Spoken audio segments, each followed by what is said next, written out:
యేసుక్రీస్తు నామములో శుభములు కలుగుగాక. నా పేరు మనోహర్.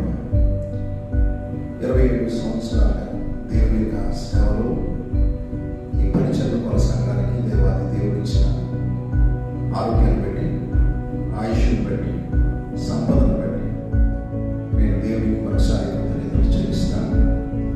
అంతేకాదు మరి నాతో కలిసి 27 సంవత్సరాలు ప్రభు యొక్క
ముఖాలు కనిపించినప్పుడు భోజనం మానేస్తాం.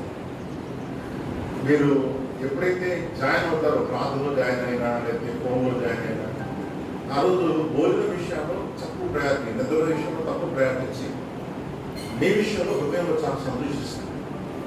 ఎందుకంటే ఇది దేవుడు నా హృదయంలో పెట్టిన ఒక భారం కావచ్చు, బాధ్యత కావచ్చు. ఇది తప్పని కావట్లేదు. నా జీవితంలో దేవుడి కోసం పనిచేయాలి, ఆత్మల కోసం పనిచేయాలి. కొన్ని వందల ఆత్మలు, అంటే ఇంచుమించుగా కొన్ని వందలు, 200, 300 మందికి ప్రభు సన్నిధిలో వారికి బాప్తిసాలు ఇవ్వడానికి, ప్రభు సన్నిధిని నడిపించడానికి వస్తానంతా ఉండవచ్చు. కానీ అనేక మంది కోసం బాప్తిసాలు ఇచ్చేమంటే దానికోసం రాత్రింబగళ్ళు వారి కోసం ప్రయాసపడడం, స్వార్థను ప్రకటించడం, ఆయా వీధుల్లోకి వెళ్ళడం, ఆయా గ్రామాల్లోకి వెళ్ళడం, తర్వాత మరి చాలా ప్రయాసపడడం, ఇవన్నీ ఉన్నాయి. కాబట్టి కొన్ని వందల ఆత్మలు ప్రభు సన్నిధికి రావాలంటే హృదయంలో దేవుడు ఒక ప్రయాస భారాన్ని పెడుతూ తప్ప జరుగుతుంది. మన భారం, మన ప్రయాసం లేదు. నేను ఏమంటానంటే మన సొంత భారం లేదా సొంత ప్రయాసం వేరు. మన బజార్కి వెళ్తాం, కోర్టుకు వెళ్తాం, డ్యూటీకి వెళ్తాం. ఇది ఈజ్ ఓన్ బర్డెన్, మనకి మన సొంత ప్రయాసం. కానీ దేవుడు ఒక భారాన్ని పెడితే మన ఇంటికి తీసుకొచ్చేది సరుకైతే పరలోకానికి వెళ్ళేది ఆత్మల సంపాదన, జీవితంగా దొరుకుతాయి. కాబట్టి మనకు తెలియకుండానే మనం ప్రయాసపడుతున్న ప్రతి పరిస్థితుల్లో దాన్ని సంతోషంగా మనం చేయగలిగింది.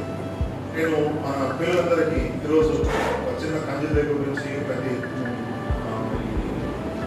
ఫోటోటాలు ఇవన్నీ దగ్గర నుంచి ఎక్కడికి వచ్చారంటే లైవ్ షోలు, ప్రపంచంలోకి దేవుడు వాక్యాన్ని ప్రకటించడానికి కెమెరా ద్వారా గ్రామాలు, పట్టణాలు దాటుకోవడానికి దేవుడు వారికి ఇచ్చిన ఆశీర్వాదం. ఇది కేవలం వారి ఇంట్లో కూర్చుంటే రాలేదు, దేవుడు దగ్గరకు వచ్చారు, దేవుడు వారిని దీవించాడు, వారి తలాంతులు దేవుడు విసర్జించి దేవుని చెప్పడం కూడా దేవుడు ఆనందించాడు. కాబట్టి మనము ఇంట్లోనే ఉంటే, లేకపోతే మనకున్న ఆలోచనలో పరిమితిగా ఉన్నటువంటి మన ఆలోచనలు విస్తరింపచేయడం అనేది దేవునికి అసాధ్యం అవుతుంది. ఎప్పుడైతే దేవుడికి సన్నిధి వచ్చారో, నేర్చుకోవడానికి ఇష్టపడ్డారో, మన ఆలోచన ఎప్పుడైతే దేవుడికి ఇష్టంగా మాట్లాడడానికి ఇష్టపడ్డారో వారు దినదినాభివృద్ధి పొందడానికి. అంతేకాదు ఒక డిజైన్ చేయాలంటే, ఒక పిక్చర్ డిజైన్ చేయాలంటే, ఒక మెసేజ్ని పికప్ చేసి బయటకు పంపించాలంటే ట్రైలర్ చేయండి. యూట్యూబ్లో ఛానల్ ఉండాలి, దానిలో మన ఛానల్ పంపించాలి. మనం బయటకు వెళ్ళి మనం చేసిన ఈ 27 సంవత్సరాల పరిచర్య ప్రపంచంలో ఉండాలి. ఏ ఆత్మలు సంపాదించలేని వ్యక్తుల జీవితాలు చాలా మంది పెడుతున్నారు, పెట్టినవ్వండి. కానీ దేవుడి సేవ చేస్తున్న మన జీవితంలో ప్రస్తుతానికి ఉండి బయట పరిచర్యకు వెళ్ళి పరిచయం చేయడానికి అవకాశం లేనప్పుడు ఈ పరిచర్య అనేది వీరికి పరిచయం చేసి, ఈ ఎలక్ట్రానిక్ పరిచయంలో వీరికి పరిచయం చేసి, ఎలక్ట్రానిక్ పరిచయంలో వీరికి ప్రోత్సహించి, ఈ ఎలక్ట్రానిక్ పరిచయం ద్వారా వారి సహకారంతో దేవుడి వాక్యాన్ని బయట ప్రపంచాన్ని తీసుకెళ్ళడానికి దేవుడు వారి తలాంతులను లేదా వారి తలంపులను దేవుడు దీవించాడు. దేవుడు స్తోత్రం, హల్లెలూయా. కానీ ఎప్పుడైతే సేవకులు చెప్తున్నారు కదా, బిషప్ చెప్పింది, లేకపోతే మణి చెప్పింది, మన సేవకులతో కలిసి ఉండటం అను చాలా ప్రజెంటేషన్ తక్కువ ఉంటుంది. కానీ ఈరోజు మేము లైవ్లో ఏ షోకి వెళ్ళాలన్నా ఆయన పంపించే సాధన ఈ వైఫై మనకు వస్తుంది. దాని ద్వారా మన వైఫైని ద్వారా మనం ఈ టెలికాస్ట్ చేసుకోవడానికి అవకాశం. దేవుని స్తోత్రం ఇద్దామా? సమయంలో చిన్న వాక్యాన్ని, ఒక 10 నిమిషాలు దేవుని వాక్యాన్ని నేర్చుకుందాం. మీరు అపోస్తుల కార్యములు, బైబిల్ ఉన్నవారు అపోస్తుల కార్యములు 10వ అధ్యాయం 1 నుంచి కొన్ని వచనాలను మనం ధ్యానం చేస్తున్నాం. అపోస్తుల కార్యములు 10వ అధ్యాయం కొన్ని వచనాలు. ఇక్కడ ఈ కొన్ని వచనాల భాగంలో ఉన్న ఒక విషయాన్ని మీకు తెలియజేస్తాను. ఇక్కడ ఒక వ్యక్తి ఉన్నాడు, దీని పేరు కొర్నేలి. ఈ కొర్నేలి అనే వ్యక్తి అతను ఒక గవర్నమెంట్ ఎంప్లాయీ, అంతేకాదు ఒక మిలిటరీ ఆఫీసర్. ఒక మిలిటరీ ఆఫీసర్ అనే వ్యక్తి అతడు దేశ భద్రత కొరకు, పట్టణ భద్రత కొరకు, అలాగే సమాజ భద్రత కొరకు ఎన్నో ప్రయత్నాలు, తన జీవితంలో బాధ్యతలు ఉంటాయి. ఆ బాధ్యతలతో కలిపి తన జీవితంలో తనను గురించిన భద్రత కొరకు తను తీసుకున్న విషయం ఏంటో తెలుసా పిల్లరా? అది దేవుడు. అతను ఎంచుకున్న మార్గం ఏంటంటే దేవుడు. వీళ్ళ మనకు మిలిటరీ వాళ్ళు ఉంటే మనకి సేఫ్గా ఉంటారు, పోలీసు వాళ్ళు ఉంటే సేఫ్గా ఉంటారు, మన చుట్టూ ఏదైనా మన కాపుదలు ఉంటే పర్లేదు మనం క్షేమంగా ఉన్నామని మనం అనుకుంటారు. కానీ ఈ కొర్నేలి గారికి నన్ను బట్టి వాళ్ళు హ్యాపీగా ఉన్నారు, కానీ నాకు కూడా కాపుదల కావాలి. ఐ వాంట్ టు సెక్యూర్, నేను కూడా భద్రపరచబడాలి, నాకు కూడా భద్రత కావాలి అనేది మనం కోరుకున్నాడు. ఈరోజు మనం చాలా విషయాలు నేర్చుకుంటూ కొన్నిసార్లు కొన్ని మాటలు చాలా ఈజీగా మనం వదులుతున్నాం. ఏంటి అంటే కోవిడ్ ఉంటుంది. కోవిడ్ అనేది ఈ భారతదేశంలో కానీ ప్రపంచంలోనే ఉంటుంది. కానీ దేవుడు మాత్రమే కూడా చెప్పింది, నీకు ఇరుకులో నీకు విశాలత ఇస్తాను, నీవు నీ ఏ తెగులు నీ గుడాలను సమీపించదు. అంటే ఇశ్రాయేలు ప్రజలైన వారు గోషేను ప్రాంతంలో భయంకరమైన ఆ యొక్క మరణదూత ప్రవేశించినప్పుడు మరణదూత లేదనలేదు. దేనికి మరణదూత ఉన్నది, కానీ మరణదూత ఎవరింట్లో వెళ్ళలేదు. దేవుని యొక్క ప్రజలు వాగ్దాన ప్రజల ఇల్లులోకి వెళ్ళలేదు. కారణం ఏంటంటే నిబంధన ప్రజలుగా ఉన్నవారు, వాగ్దాన ప్రజలుగా ఉన్నవారు దేవుని వాక్యానికి లోబడుతూ ఏం చేస్తున్నారు, వారు ఆ మరణదూత రాకుండా వారు ఏం చేశారు, కంచెలు వేస్తున్నారు. దేవుని ప్రియులరా, నేను మీకు చెప్పే విషయం ఏంటంటే మనం చాలా ధైర్యంగా ఉందాం. ఎందుకో తెలుసా, మీరు తలెత్తుకోండి, ధైర్యంగా ఉండండి. ఎందుకంటే ఈ రాజు ఈ లోకాన్ని జయించాడు అంటున్నాడు 21వ యోహాను సువార్త చివరి భాగంలో. మీరు ధైర్యం వహించండి, ఎందుకో తెలుసా, లోకాన్ని జయించిన దేవుడు నీ పక్షంగా ఉన్నాడు అని. కాబట్టి ఈ కొర్నేలి అనే వ్యక్తి దేవుని పట్ల విపరీతమైన భయం కలిగిన వాడు, భక్తి కలిగిన వాడు. రెండు ఉండాలి. ఏముండాలి? భయం ఉండాలి. రెండోది భక్తి కూడా ఉండాలి. చాలా మందికి భక్తి ఉంటుంది కానీ ఏముండదు, భయం ఉండదు. భక్తి లేని భయం అనేది ఏమాత్రం ఉపయోగం లేదు. కానీ ఇంత హోదా కలిగిన ఈ కొర్నేలి తన జీవితంలో ఎవరికి భయపడుతున్నాడు? అతను చూసి 100 మంది భయపడతారు, కానీ దేవుడిని చూసి అతనికి గడగడా వణికిపోయే మనసు. దేవుడికి కదా. అయితే మనమైతే మనం చేస్తాం, మనకు కొన్ని బాగుంటాయి, కొన్ని విషయాలు బాగుంటాయి, మనం ఎవరికి భయపడం. నా మాట నా భార్య వినాలి, నా మాట ఏమో అక్క మాట ఏమో తమ్ముడు వినాలి, తమ్ముడు మా అన్నయ్య మాట ఏమో చెల్లి వినాలి, ఇలా మనం పెట్టుకుంటాం. కానీ 100 మందికి అధికారిగా ఉన్న ఈ శతాధిపతి దేవుడంటే భయం కలిగిన వ్యక్తి, అంతేకాదు భక్తి కలిగిన వాడు, భక్తితో కూడిన భయాన్ని కలిగిన వాడు. అంటే ఏదైనా భయము అనేది ఏదైనా ఉందంటే అమ్మో ఏమైనా అయిపోతుందేమో, భక్తి ఒకవేళ తక్కువైపోతుందేమో, దేవునికి ఎదురుగా నిలబడి ఏమైనా నేను దేవుని దృష్టిలో తక్కువగా ఉన్నానేమో, నేను చేసేది ఇచ్చేది తక్కువగా ఉందేమో అని తన హృదయంలో భయమును, రెండవది భక్తిని కలిగిన వాడు. హల్లెలూయా. ఎందుకని మన జీవితంలో మీరు చేసే ప్రార్థనలు ఒకవేళ మనం చేసేది భయం అనేది దేవునికి మనం తప్పనిసరిగా ఇచ్చేది, దేవునికి ఇచ్చేది భయం, దేవుని ఎంత భయపడేది. కాబట్టి మన జీవితాన్ని దేవునికి ఇచ్చేటప్పుడు ఎలా ఉండాలంటే భయంతో ఉండాలి. భక్తి ఇచ్చేటప్పుడు ఎలా ఉండాలంటే మనం దేవునికి ఇచ్చే ఈ సమర్పణ, మనం చెప్పే మాటలు, మనం చేసే ప్రార్థన అది ఖచ్చితంగా కొంచెం ఉండకూడదు, ఎక్కువ ఉండాలి. భక్తి ఎప్పుడు కూడా ఏదో ఒకటి కాదు, ఇన్ని పూలు, ఇన్ని కాయలు, ఇన్ని అల్ప, ఇవి కాదు. ఏదో ఇలా కాకుండా దొంతలుగా, లేకపోతే పుస్తకాలుగా, కుండలుగా మన జీవితాల్లో దేవునికి ఇచ్చేదిగా ఉండాలి. అంతేగాని ఏదో దేవుడికి ఇది ఇస్తే చాలు, చెంచా ఇస్తే చాలు, స్పూన్ ఇస్తే చాలు అనేది కాదు. నువ్వు దేవునికి ఏదైనా ఇవ్వాలనుకున్నావా, ఇచ్చేయంతే, పూర్తిగా ఇచ్చు. కాబట్టి ఇక్కడ ఈ యొక్క వ్యక్తి, కొర్నేలి అనే వ్యక్తి అన్య కుటుంబంలో తెచ్చిన వాడు. ఎప్పుడైనా ఎక్కడికైనా వెళ్తే, దేవుని మందిరానికి వెళ్తే ఇన్ని పువ్వులు, ఇన్ని కాయలు, ఇన్ని పత్రాలు, ఇంత డబ్బు చిల్లరే కదా, అంతా కూడా కొంతమంది ఇచ్చేవాడు. కానీ నిజ దేవుడు తెలుసుకున్న తర్వాత తన జీవితంలో సమస్తం ఇవ్వడానికి ఇస్తాడు. సమస్తం ఇవ్వాలి. అది నా జీవితాన్ని ఇస్తాను, దేవుడు నా ప్రభువుకి నా జీవితాన్ని ఇస్తాను. అది తన జీవితంలో ఆ భయాన్ని, ఆ భక్తిని ఎవరు చూడాలని ఇష్టపడ్డాడు ఇక్కడ? ఎవరు చూడాలని ఇష్టపడ్డాడు చెప్పండి? తన చేసే దేవునికి భయమును భక్తిని ఎవరు చూడాలని ఇష్టపడ్డాడు చెప్పండి? ఎవరు చూడాలని ఇష్టపడ్డాడు? ఎవరు చూడాలని ఇష్టపడలేదు. తన జీవితాన్ని ఆనందిస్తున్నాడు. భయములో దేవుని స్థితిలో ఆనందిస్తున్నాడు, భక్తిలో దేవుని స్థితిలో ఆనందిస్తున్నాడు తప్ప ఎవరి కోసమో తన భయమును, ఎవరి కోసమో తన భక్తిని చేయడానికి అతను ఎట్టి పరిస్థితుల్లో లేదు. అందుకని దేవుని నోటీసులోకి లేదు. కాబట్టి మనం చేసే ప్రతి మాట లేకపోతే ఎవరు వింటారేమో, చూస్తారేమో, అదే ఎవరైనా గమనిస్తున్నారేమో చేసేది భక్తే కాదు, భయమే కాదు. నాకు నేను దేవుని దృష్టిలో భయం కలిగిన వ్యక్తిని.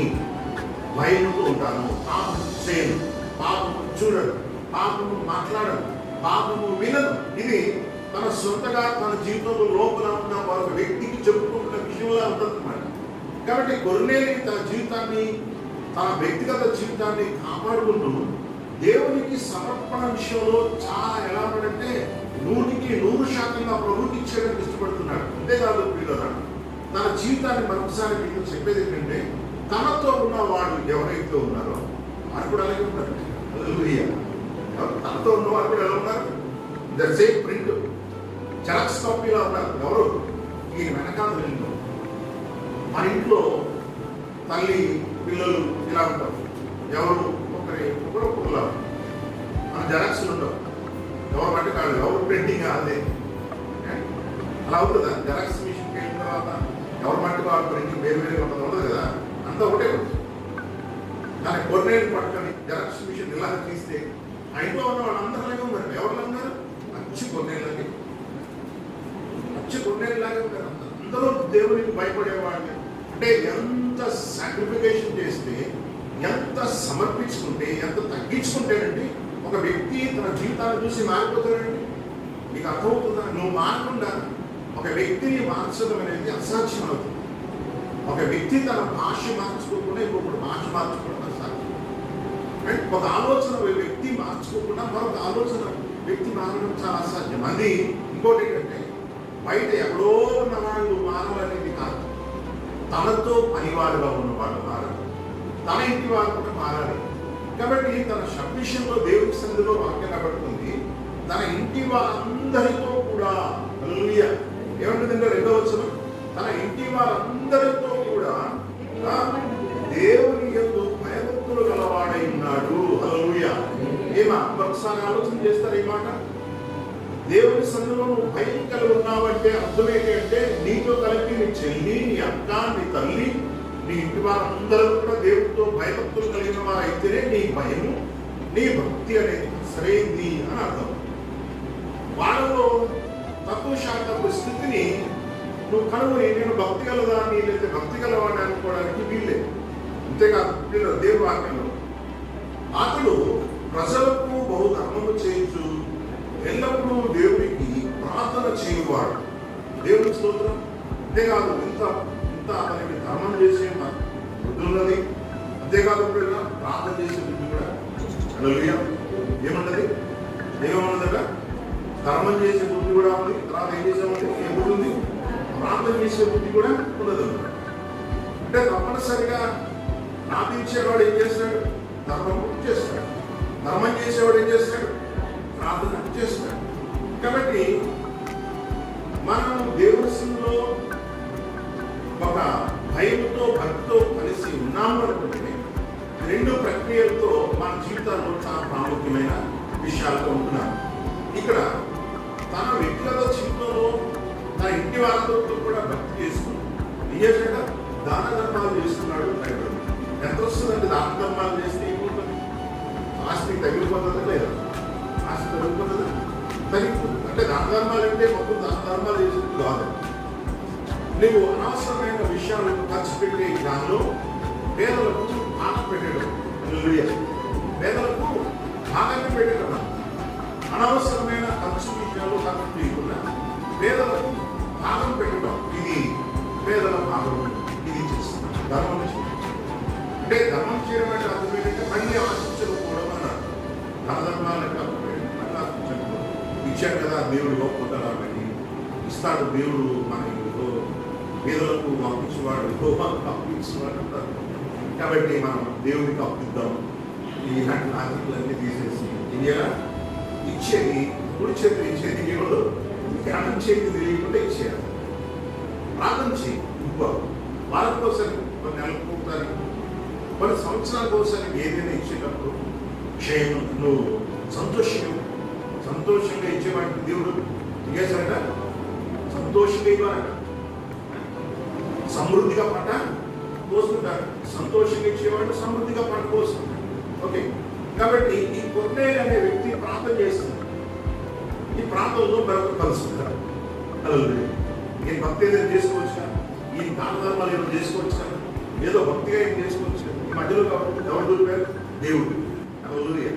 మన ఇంట్లో దూరుతాడు దేవుడు. అంటే మనకు ఆయన దేవుడికి ఏం పని పడలేదని లేదా, దేవునికి ఒక పని కలిగి ఉన్నాడు ఎప్పుడు కూడా. ఆ పని కలిగిన వాడిని ఎంపిక చేసుకోవడానికి దేవుడు చూస్తాడు. వాడు అన్యుడా లేకపోతే క్రైస్తవుడా, వాడు ఉద్యోగస్తుడు కాదా, లేదా ఎవరు ఎలాంటి అవన్నీ చూడండి. దేవుడికి బయటగా ఉన్నాడు లేదా, దేవుడికి మంచి వ్యక్తి పర్వతంగా కలిగి ఉన్నాడు లేదా చూసుకో. తన ఇంటి వాళ్ళందరితో కలిసి సాక్ష్యం కలిగి ఉన్నాడు లేదా, తన ఇంటి వాళ్ళందరితో కలిసి సమూహంతో కలిసి మంచిగా ఉన్నట్టు చూసుకో. అప్పుడు దేవుడు అంటాడు. కాబట్టి కదా దేవుడు మాట్లాడటం మొదలుపెట్టాడు. గొర్రెలే బాగున్నా అన్నాడు. ప్రభా ఎవరు? నేనయ్యా, రోజు ప్రార్థన చేస్తున్న వ్యక్తి నేను అన్నాడు. దేవునితో కదా మనం కూడా దేవుని స్థితిలో మంచి భక్తిగా ఉంటే మనతో కూడా దేవుడు మాట్లాడుతుంది కదా. మాట్లాడు అసలు ప్రార్థన చేస్తే కదా మాట్లాడు. భక్తితో విడిచిపెట్టడం, భయంతో దేవుడికి సమీపంగా ఉండటం అనేది వ్యక్తిగత జీవితంలో లేకుండా మనం చేసేది ప్రార్థన. దేవుడు మనం ఆదరించాడు. ఈ వ్యక్తిని ఎక్కడ వాడుకున్నాడంటే సీమోను అనే ఒక వ్యక్తి, పేతురు అనే వ్యక్తి ఒక దగ్గర ఉన్నాడు. అని అంటున్నాడు, నువ్వు భక్తి చేసావురా, నువ్వు మంచిగా, నువ్వు దేవుడికి ఇష్టంగా ఉన్నావురా, నువ్వు దానధర్మాలు చేస్తున్నావా, నువ్వు భయంతో ఉన్నావురా, నువ్వు మంచిగా, నువ్వు దేవుడి నీ కుటుంబాన్ని నువ్వు సంరక్షించుకున్నావా, కాబట్టి నువ్వు రక్షణలోకి రావాలి. నువ్వు ప్రార్థన చేసినంత మాత్రం కుదరలే, నీకు రక్షణ వాక్యం అవసరం.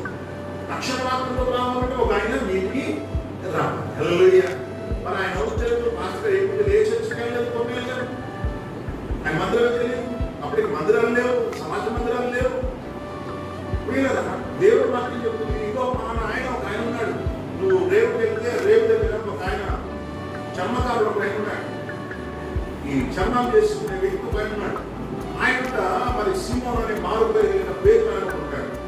నువ్వు వెళ్ళి ఆయన పిలుచుకురా అన్నాడు. దేవుడు నీ అవసరత నువ్వు దేవుడిని పిలిచాలంటే నీకు ఒక క్యాపబిలిటీ అనేది అవసరం.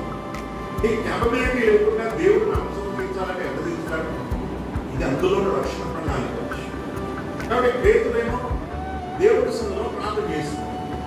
కానీ దేవుడి సందులో ప్రార్థన చేస్తున్నాడు. చదువుకాలంలో ఇంకా భోజనం సిద్ధపడలేదు, ప్రార్థన చేసుకున్నాడు. దేవుడు మాట్లాడటం మొదలుపెట్టాడు. ఎందుకు ఏం చేస్తున్నానయ్యా? ప్రభావిత సందులో ప్రార్థన చేస్తున్నాడు. భయపడుతున్నాడు. ఏం సమర్పించాలి నాకు అర్థం కాలేదు. నేను ఇంకా సమర్పించుకోవడానికి ఏదైతే ఉన్నాయో అన్నింటినీ సమర్పించుకుంటున్నాను. ఏదైతే విడిచిపెట్టాలో అవన్నీ కూడా విడిచిపెడుతున్నాను. ప్రభా నా పని ఉందా, ఇంకా నేను విడిచిపెట్టకుండా ఉంచేసిన ఉంటే నన్ను క్షమించి నన్ను వాడుకోకుండా అని పేదలు ప్రార్థన చేస్తున్నాడు. అయ్యా నువ్వు అన్ని విడిచిపెట్టావు, బాగానే ఉంది, కానీ నీకు పనబడింది, నువ్వు పలానా ఇంటికి వెళ్ళాలి, పలానా వ్యక్తిని ఇంటికి వస్తాడు, ఆ వ్యక్తితో మనసులు వెళ్ళాలంటాడు. దేవుని స్తోత్రం. ఈ కొన్నేళ్ళు ఒక ఆయన పంపించాడు, తిన్నగా ఇంటికి వచ్చాడు, ఆయన తీసుకుని ఆయన దేవుని స్తోత్రం. హల్లెలూయా. పరిశుద్ధాత్మ దేవుడు మన ఇంటికి రావాలి. పరిశుద్ధాత్మ సేవకులమైన ఇంటికి రావాలి. పరిశుద్ధాత్మ బోధమైన ఇంటికి రావాలి. హల్లెలూయా, హల్లెలూయా. పరిశుద్ధాత్మ మన ఇంటికి రావాలి. పరిశుద్ధాత్మ నడిపింపు కలిగిన పేరు లాంటి సేవకులు మన ఇంటికి రావాలి. అంతేకాదు పిల్లరా, పరిశుద్ధాత్మ వినిపించే దేవుని అద్భుతమైన వాక్యం కూడా మన ఇంటికి రావాలి. హల్లెలూయా. కాబట్టి వాక్యమేమో పేతురు దగ్గర ఉంది. పేతురేమో సీమోను ఇంట్లో ఉన్నాడు, ఇలా కొన్నేళ్ళలో ఉన్నాడు. కానీ పరిశుద్ధాత్మ దేవుడు గురించి మనం మాట్లాడేటప్పుడు పరిశుద్ధాత్మ దేవుడు అంటున్నాడు, ఇదిగోనయ్యా ఇదో వాక్యాన్ని తీసుకుని వెళ్ళే ఏదో పేదలు వేలు తీసుకుని వేలు రక్షణ కొరకే అరులు చాస్తున్నారు కొట్టేటువంటి దేవుని యొక్క భయంతో భక్తితో దేవుని యొక్క సన్నిధిలో చెడుతనాన్ని విడిచిపెట్టి పాపాన్ని విడిచిపెట్టి దేవునికి సమీపంగా ఉండి తన కుటుంబాలందరినీ కూడా సంరక్షించుకుంటూ ప్రతిదానికి భయపడి దానాలు వేసుకుంటూ దేవుని సన్నిధిలో ప్రార్థన చేస్తున్న గొర్రెలు అక్కడ ఉన్నాడు వీళ్ళు అంటాడు పేదలు పేదలు చాలా ఆశ్చర్యపోయాడు. ఈ యొక్క అన్యుల ఇళ్లలో అన్యుల స్థలాల్లో లేకపోతే ఈ ఎక్కడ కూడా మరి క్రైస్తవులు లేని ప్రాంతంలో నేను ఒక వ్యక్తికి ఇంటికి వెళ్ళాలా? ఎవరు ఆయన పేరు కొర్నేలి. దేవుని స్తోత్రం, హల్లెలూయా. నిజంగా నిబద్ధత కలిగిన ఒక సేవకుడు నిలబడితే ఖచ్చితంగా సువార్త స్వార్థ వెళ్తుంది. నిబద్ధత కలిగిన భక్తిపరుడు దేవుని సన్నిధిలో భయం కలుగుంటే దేవుడి వాక్యము ఆదరణ. హల్లెలూయా. పరిశుద్ధాత్మ దేవుడు ఆదరండి. పరిశుద్ధాత్మ దేవుడు కూడా అవసరం నేర్పుతాడు.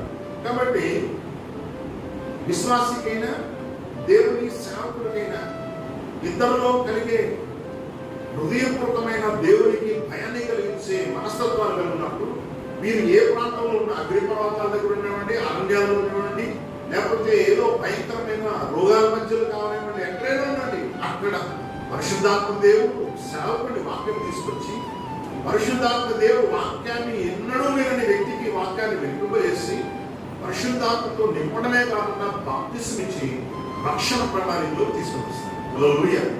ఈ సంవత్సరం ఈ 2027వ ఈ వార్షికోత్సవ సందర్భంగా నేను మీతో చెప్పేది, పరిశుద్ధాత్మ దేవునికి ఎవరు తక్కువ కాదు. నీవు పరిశుద్ధాత్మ దేవునికి నీ హృదయాన్ని ఇచ్చేసి పరిశుద్ధాత్మ దేవుడు చేయాల్సిన పనిని చేయడానికి నీ జీవితాన్ని సమర్పించేసుకో. పరిశుద్ధాత్మ దేవుడు నేను ఎక్కడ సేవ చేయాలి అనక్కర్లేదు, అయ్యా మా ఇంటికి ఎవరు వస్తారు అని ఒక అన్యుడు అనక్కర్లేదు. నీ హృదయం దేవుడికి ఇచ్చే. హృదయం దేవుడికి ఇచ్చేయంటే కూర్చొని దేవుడికి ఇవ్వడం కాదు, నీ వ్యక్తిగత జీవితాన్ని భద్రతగా ఉంచుకొని అర్థం. హల్లెలూయా. నీ పర్సనల్ లైఫ్ ని జాగ్రత్తగా నిన్ను కాపాడుకో. అంతే. ఎవరో చూస్తారని యాక్టింగ్ కోసం, ఎవరో మాటలు వింటారని యాక్టింగ్ కోసం చేసేది పరిశుద్ధాత్మ దేవుడు ఏ కార్యాలు చేయడు. నరుని వేషాన్ని పరిశుద్ధాత్మ దేవుడు చూడు, పై వేషాన్ని దేవుడు చూడు.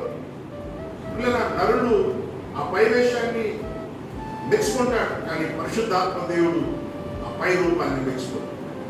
కాబట్టి మనం చేసే ప్రవర్తన అనేది, మనం మాట్లాడే విధానం అనేది ఎవరికి భయపడి చేయాలి? ఎవరికి భయపడి చేయాలి? చెప్పి తప్పైపోయింది కాదమ్మా. ఇప్పుడు మనం ప్రవర్తించే భక్తి కానీ భయం కానీ ఎవరు చూస్తున్నారని భక్తి భయం చేయాలి. చెప్పాలి. నేను చెప్పాను చెప్పు. చెప్పు. ఎవరు చూస్తున్నారని భక్తి భయం చేయాలి.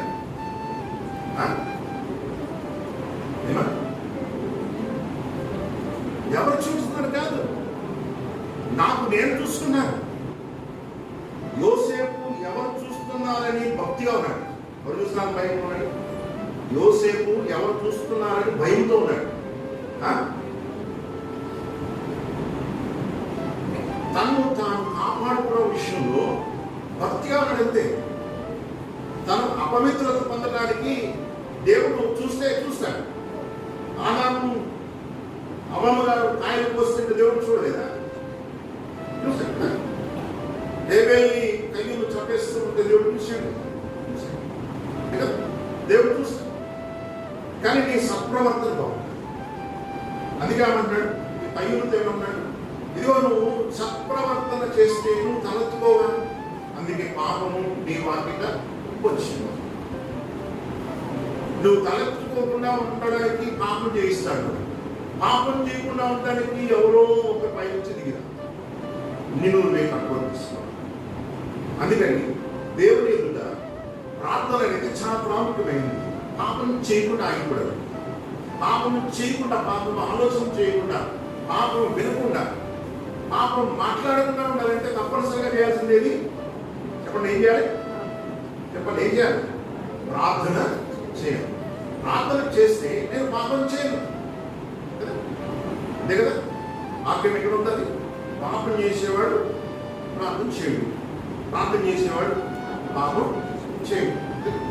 ప్రార్థన చేసేవాడు ఏం చేయడు, పాపం చేసేవాడు ఏం చేయడు, ప్రార్థన. సో ఇది ఎవరో ఒకరు మనకి ప్రేరేపణలు నా లోపలే 2 సంఘర్షణలు ఉంటాయి, లోపలే ఉంటాయి. నేను నేర్చుకున్న దాన్ని బట్టి గెలుస్తాను, నేను దేవుడికి లోబడలేని పరిస్థితులు బట్టి ఓడిపోతాను. ఇప్పుడు ఎప్పుడు లోపల ఉంటాను, నాకు నేనే నేను గెలవాలన్నా లేదా నేను ఓడిపోవాలన్నా నాకు నేనే. కాబట్టి నాకు నేనుగానే ఓడిపోవడానికి కానీ లేదా గెలవడానికి ఉన్న వ్యక్తిగా ఉన్నప్పుడు నేను ప్రార్థన చేస్తే నా జీవితంలో మనకు కొన్ని పరిస్థితుల్లో ముందుకు వెళ్ళడానికి పరిశుద్ధాత్మ దేవుడు అప్పుడు పనిచేస్తాడు. పరిశుద్ధాత్మ దేవుడు పనిచేసే గడియ వేరు. కాబట్టి పరిశుద్ధాత్మ దేవుడు పనిచేయాలంటే కంపల్సరిగా నన్ను నేనే భద్రతగా ఉంచుకోవాలి. మత్తయి సువార్తలో మాట్లాడతారు, నువ్వు అప్రమాణం చేయక నువ్వు అవునంటే అవును కాదంటే కాదు అను. నువ్వు అవునంటే అవును కాదంటే కాదు అని అన్నప్పుడు ఒకవేళ ఈ రెండింటిలో కాకుండా మూడో నుంచి వస్తే అది దుష్టుల నుంచి పుట్టింది అంటాడు. అంటే ఇప్పుడు నేను అవును అంటున్నాను, కాదు అంటాను, అంటే కాదైతే కాదంటాను, అవునైతే అవును అంటున్నాను. కానీ అవును కాదు కాదు అవును అంటారా? అది అవును నుంచి పడుతుంది. అది ఇప్పుడు నేను నేర్చుకోవాల్సింది ఏంటంటే అవును కాదన్నాను, కాదు అవునన్నాను, అవును అవునంటాను, కాదు కాదు. ఇప్పుడు ఈ క్రియేషన్ ఎక్కడ ఉంది? నా లోపలే ఉన్నది. అవునంటే అవునంటారు, కాదంటే కాదంటారు. అవును కాదు కాదు అవునంటే దుష్టునికి 2 చోట్ల ఇచ్చిన లెక్క. దుష్టుడు అంటే ఏం చేస్తాడు? ముందు హత్య చేస్తాడు, చంపుతాడు, నాశనం చేస్తాడు. కాబట్టి కొన్నేళ్ళు తన జీవితాల్లో దేవునికి ఎంత అద్భుతమైనదంటే చివరిలో చెప్పి ముగిస్తాను. చూడండి 44 వచ్చింది. పేతురు ఈ మాటలు ఇంకా చెప్పుచుండగా అతను బోధ విన్న వారందరి మీదకి పరిశుద్ధాత్మ దిగింది. దేవుని స్తోత్రమా. నేను ఒక మాట చెప్తున్నాను, ఇంకా మా పేతురు గారు ఏం తీసుకోలేదు, బాప్తిస్మం తీసుకోలేదు. ఎవరి గురించి విన్నాడు? యేసు ప్రభు గురించి విన్నాడు. యేసు ప్రభు రక్తం గురించి విన్నాడు, యేసు ప్రభు గాయాల గురించి విన్నాడు, యేసు ప్రభు యొక్క మరణం గురించి విన్నాడు, యేసు ప్రభు యొక్క పునరుత్థానం గురించి విన్నాడు, యేసు ప్రభు యొక్క 2వ రాకడ గురించి విన్నాడు, పేతురు గారి గురించి. హల్లెలూయా. కాబట్టి ఈ బోధ ఎవరి బోధ? ఇది పరిశుద్ధాత్మ దేవుని బోధ. కాబట్టి పరిశుద్ధాత్మ దేవుడు, దేవుని సేవకుడు, దేవుని వాక్యం. ఈ మాటలు చెబుతుండగా ఇక్కడ జరిగిన కార్యం ఏంటంటే అందరి మీదకి ఎవరు వచ్చేసారు? పరిశుద్ధాత్మ దేవుడు దిగి వచ్చారు. అందరూ కూడా దేవుని స్తుతిస్తూ ఏమని చేస్తారంటే వాళ్ళు కృతజ్ఞతాస్తుతులు చెల్లిస్తూ యెహోవాను కీర్తిస్తున్నారు. దేవుని స్తోత్రం. అంటే కృతజ్ఞతాస్తుతులతో యెహోవాను కీర్తిస్తున్నారు. అంతేకాదు ఏం చేస్తున్నారు? వాళ్ళు సితారాతో మన దేవుని కీర్తిస్తున్నారు. కాబట్టి దేవుని స్తుతించిన అంతవరకు వాళ్ళు ఎవరిని ఆరాధించాలో తెలియలే. ఎప్పుడైతే పేతురు యేసు ప్రభు గురించి చెప్పడం మొదలుపెట్టాడో, ఆయన భక్తాల గురించి చెప్పడం మొదలుపెట్టాడు, ఆయన గాయన గురించి చెప్పడం మొదలుపెట్టాడు, ఆయన మరణ పునరుత్థానం గురించి చెప్పడం మొదలుపెట్టాడు, అప్పుడు నిజ దేవుడు ఎవరు ఆరాధన చేయడానికి పేతురుకి దాని కొన్నేటికి వారు త్వరగుడు. అయ్యో మా గురించి మరి శిలువలో చనిపోయి ఆ కొరకు మరణం పొందిన ఆయన మా జీవితంలో మా రక్షకుడు ఆయన, కాబట్టి ఆయనే మేము ఆరాధిస్తామనుకుంటూ దేవుడిని స్తుతిస్తుండగా నా గాయాల గురించి విని వారి దేవుడిని మహిమపరుస్తుండగా, లేదా వారి యొక్క దెబ్బల గురించి విని దేవుడిని మహిమపరుస్తుండగా, లేదా ఆయన అవమానం పొందిన అవమానాల గురించి విని దేవుడిని స్తుతిస్తుండగా, దేవుడిని కనపరుస్తుండగా, ఆయన చనిపోయిన తర్వాత ఆయన పాతి పెట్టబడి 3వ దినాన్ని యేసు ప్రభువు లేచాడు, అనేక మందికి కనపడ్డాలనే మాటను వింటుండగా వారికి ఏం చేయలేరు? వారి యొక్క సొంత జీవితాన్ని అనుభవించలేకపోయారు. పరిశుద్ధాత్మ దేవునికి వారి జీవితాన్ని ఇవ్వడం మొదలుపెట్టారు. హల్లెలూయా. పరిశుద్ధాత్మ దేవునికి సరెండర్ అయిపోవడం మొదలు పెట్టారు వాళ్ళు. అయ్యో ఇక ఏం లేదయ్యా, మా కోసం చేసినంత ఆయన చేశాడు, ఇప్పుడు మా జీవితం అంతా కూడా ఆయన ఇచ్చారు, ఇంకా ఇవ్వాలి, ఇంకేం ఇవ్వాలి? మా మనిషి ఇవ్వాలి, మా మనసు హృదయం ఇవ్వాలి, మా తలపులు ఇవ్వాలి, మా ఆలోచన ఇవ్వాలి, మా యొక్క ఊహలు ఇచ్చి అవన్నీ ఇచ్చారు దేవునికి. ఎప్పుడైతే తన దేవునికి సరెండర్ అయిపోవడం మొదలు పెట్టాడో పరిశుద్ధాత్మ దేవుడు దిగి వచ్చి అందరి మీద నిజమైన స్తుతి ఆరాధన ప్రారంభిస్తుంది. అప్పటి వరకు మామూలు గీతాలు పాడుతున్నారు. ఏం పాటలు పాడుతున్నారట? ఏంటి ఏం పాడతారు? హల్లెలూయా స్తుతిమహిమ పాడుతున్నారు, బాగానే ఉంది. స్తోత్రం చెల్లిస్తూ పాడుతారు, బాగానే ఉంది కదా కదా. వినండి, ఆకర్షణ ఆకర్షణ.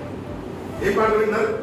హల్లెలూయా స్తుతిమహిమ పాడుతున్నారు, అంటే స్తోత్రం చెల్లిస్తూ పాడుతున్నారు. కానీ మీరు పరిశుద్ధాత్మ పొందిన తర్వాత వాళ్ళు ఏం పాడుతున్నారు సార్?